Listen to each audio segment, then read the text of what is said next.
Graça e paz do Senhor Jesus Cristo, tudo bem com vocês? Essa daqui é mais uma EBD e vocês viram que na aula passada eu acabei dividindo o capítulo 3 de Efésios em 2 vídeos, porque eu achei que se eu deixasse tudo num vídeo só ia dar mais de 40 minutos, ia ficar um pouquinho comprido, mas infelizmente essa aula vai ficar um pouco mais curta, tá? Então peço aí desculpa para vocês que eu não vou conseguir agregar um pouco mais de conteúdo nessa aula, mas depois a gente vai compensando, mas eu creio assim, de tudo que eu gostaria de falar, eu acho que eu consegui abordar a maioria das coisas, mas a gente sempre troca aquela ideia a mais também no nosso hangout de toda quarta às 9 horas da noite. E é isso, gente, espero que esse vídeo aí, que essa aula abençoe vocês. Como de costume, já pega a Bíblia de vocês, pega o caderno de vocês, pega uma caneta, anota aí, porque depois vocês vão ficar chorando no Kahoot, né? Então, marca aí tudo que vocês tiverem de informação e vamos cada dia mais crescer em conhecimento, conhecer mais a Jesus Cristo, ter mais intimidade com Deus. E é isso. Boa aula para todo mundo.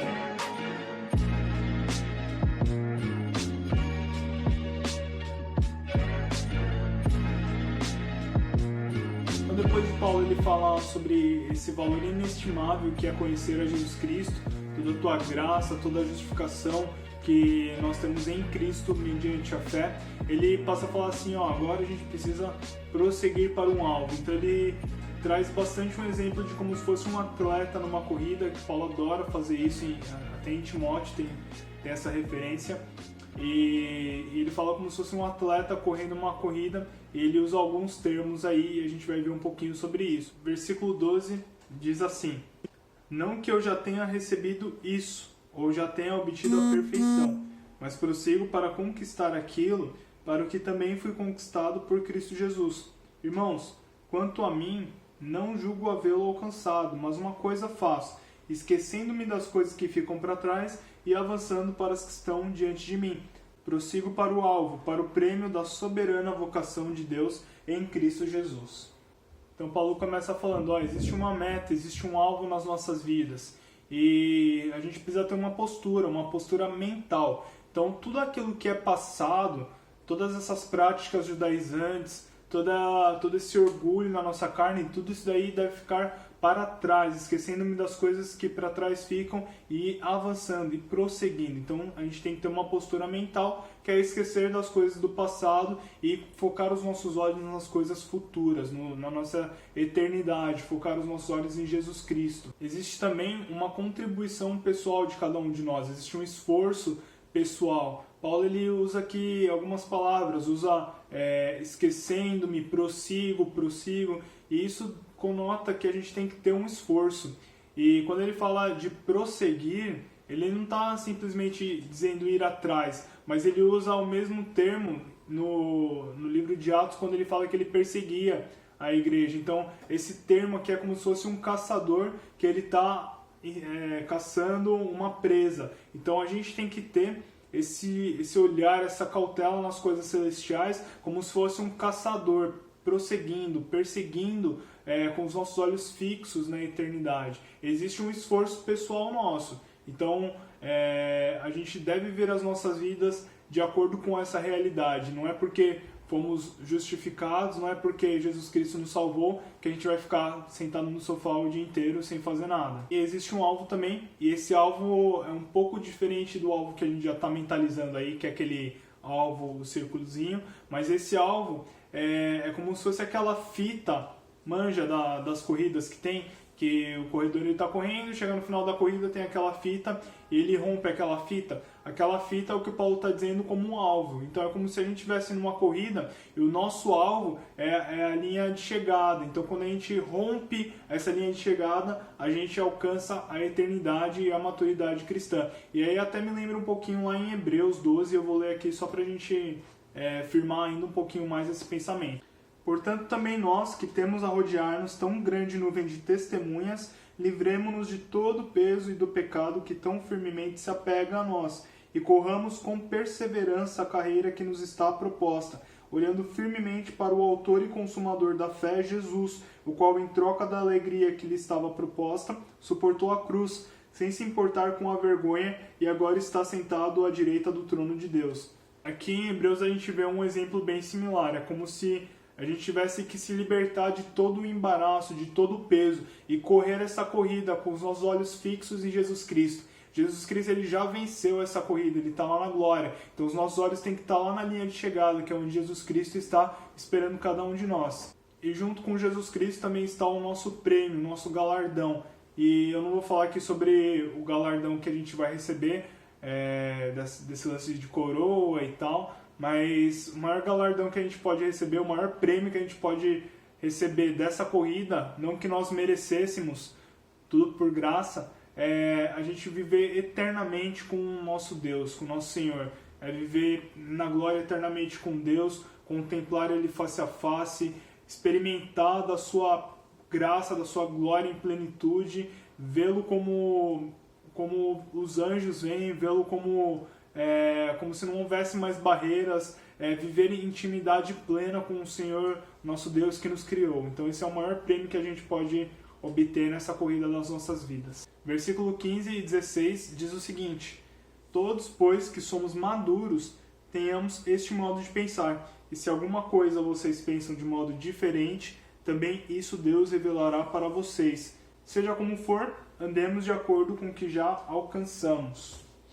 Daí Paulo ele vai falar um pouquinho sobre disciplina. Então, nós que temos esse modo de pensar, nós que temos esse mesmo modo de pensar, a gente deve andar em disciplina. Quando ele usa esse termo andar, ele está se referindo justamente a um termo militar que seria permanecer em linhas. E que linha que é essa, se não a palavra de Deus? Então, quando a gente estuda a palavra de Deus e a gente lê a palavra de Deus, ela vai nos dando direção da forma como nós devemos andar. Então, não basta simplesmente a gente olhar, fixar os nossos olhos no alvo e correr e ter determinação, se a gente não tiver disciplina. A gente precisa correr essa corrida da forma mais justa possível, da forma que mais agrada a Deus, fazendo a vontade de Deus e não a nossa própria vontade.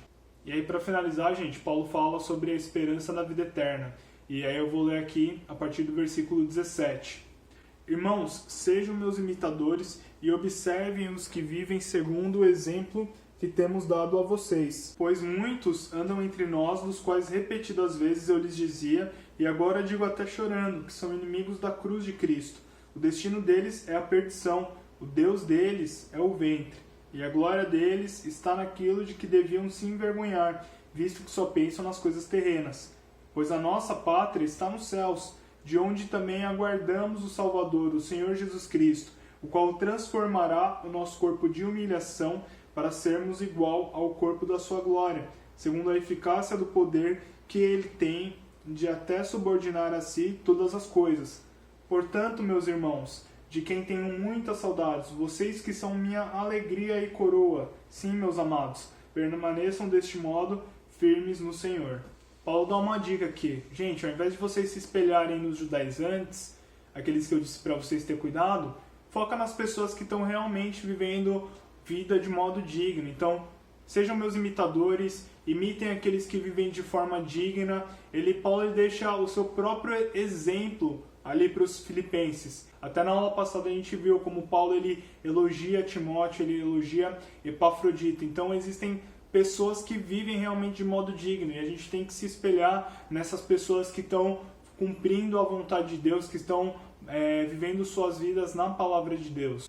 E aí Paulo fala ali no versículo 18 e 19 para evitar os inimigos. Ele chama esses inimigos de inimigos da cruz. E é interessante ver como Paulo ele até traz um caráter bem emocional, né? Ele fala que com lágrima nos olhos, né? Ele sabe que tem pessoas que estão se infiltrando nas igrejas. Paulo vai lá, prega um evangelho genuíno, um evangelho da graça, e aí vem gente e quer estragar, quer despregar tudo que Paulo pregou. E Paulo ele se entristece com isso, ele fala, nossa, com lágrima nos olhos, né? Sabendo que tudo aquilo que ele pregou, vem gente e quer despregar tudo aquilo que é verdadeiro e tudo aquilo que é genuíno. Esses inimigos da cruz, eles rejeitam toda a obra da graça de Jesus Cristo. E aí ele tem dois tipos de público que podem ser esses inimigos da cruz. O primeiro são os gentios, alguns filósofos gentios, e aí esses daí eles olham para a palavra de Deus e eles querem tirar algumas coisas da palavra de Deus. Poxa, isso daqui é legal da palavra de Deus, agora isso daqui não tem nada a ver. E aí é onde começa a ter na igreja primitiva algumas heresias, como E aí é quando começa a ter lá na igreja primitiva algumas heresias, como o gnosticismo, o arianismo e tudo isso daí que a gente até viu algumas vezes aí, mas vale a pena estudar. E tem um outro inimigo da cruz também, que são os judaizantes, que aí são aqueles que estão colocando coisa a mais que não é necessário, né? Colocando práticas do judaísmo para que os gentios possam ter a salvação, sendo que não é necessário porque salvação é sola gratia. Paulo fala também para a gente ter os nossos olhos focados na eternidade, está lá no versículo 20 e 21. Paulo ele fala que a nossa pátria está nos céus. E é legal que Paulo usa esse termo porque o pessoal de Filipos entendia muito bem o que era pátria. Como Filipos era uma colônia romana, então a gente tem que imaginar que é como se fosse como se Filipos não fosse a cidade de Roma, mas em Filipos era como se fosse Roma. Filipos era até chamado de a Nova Roma, se eu não me engano. E isso significa que não era a cidade de Roma, mas Filipos era como se fosse Roma. Então, tudo aquilo que Roma tinha, Filipos tinha também de forma idêntica. Mas Paulo ele fala assim, a nossa pátria está nos céus. O que Paulo está querendo dizer com isso? A gente não está no céu agora, mas a nossa pátria é no céu. É como se nós fôssemos peregrinos nessa terra, é como se a nossa colônia, como se a igreja fosse colônia dos céus na terra. Então, aqui na terra, a gente implanta a cultura do céu. Aqui na terra, a gente vive de acordo com a palavra de Deus, de acordo com o nosso rei. A gente vive de acordo com os costumes do reino dos céus. E isso daí, para o pessoal dos filipenses, para os filipenses era muito claro. E Paulo ele está falando ali para gentios. E a religião grega era muito forte na época. Até o paganismo grego acreditava que... É muito que a gente vê em desenho, né? Que o corpo, quando morre, a alma sobe, o corpo fica e já era. Mas aí Paulo ele fala como que é a realidade daquilo que nós acreditamos. Que o nosso corpo ele vai ser glorificado. Quando Jesus Cristo vier, os nossos corpos serão ressuscitados em corpos gloriosos. Então... ele traz essa realidade do que é a ressurreição de acordo com a palavra de Deus, de acordo com aquilo que Jesus Cristo ensina. E aí, por fim, Paulo ele diz o seguinte, permaneçam firmes. E por que nós devemos permanecer firmes? Primeiro ponto, é porque a natureza da nossa fé o exige. A nossa fé não pode ser uma fé flutuante. A nossa fé ela tem que ser firme, ela tem que ser inabalável em Cristo Jesus. Segundo ponto, é porque a igreja de Cristo o necessita. Se nós, como igreja, não formos firmes na nossa fé, a gente vai estar sujeito às ciladas e às armadilhas de Satanás. E o terceiro ponto, para finalizar, é porque o Deus dos céus assim demanda. A gente deve permanecer firme porque o nosso foco é em Jesus Cristo. Se a gente não permanecer firme, não permanecer vigiantes, a gente vai cair na nossa caminhada em direção ao alvo, em direção a Jesus Cristo na eternidade. E é isso, gente. Espero que vocês tenham gostado dessa aula. Então dá um like no vídeo, compartilha esse vídeo com seus amigos, se inscreva no canal, ativa o sininho. A gente se vê no nosso Hangout na quarta-feira, às 9 horas. A gente vai trocar uma ideia sobre o assunto dessa aula. E a gente vai conversando e vai trocando essa ideia. Espero que essa aula tenha abençoado vocês, que Deus continue abençoando vocês a cada dia. Fiquem com Deus e alegrem-se no Senhor sempre.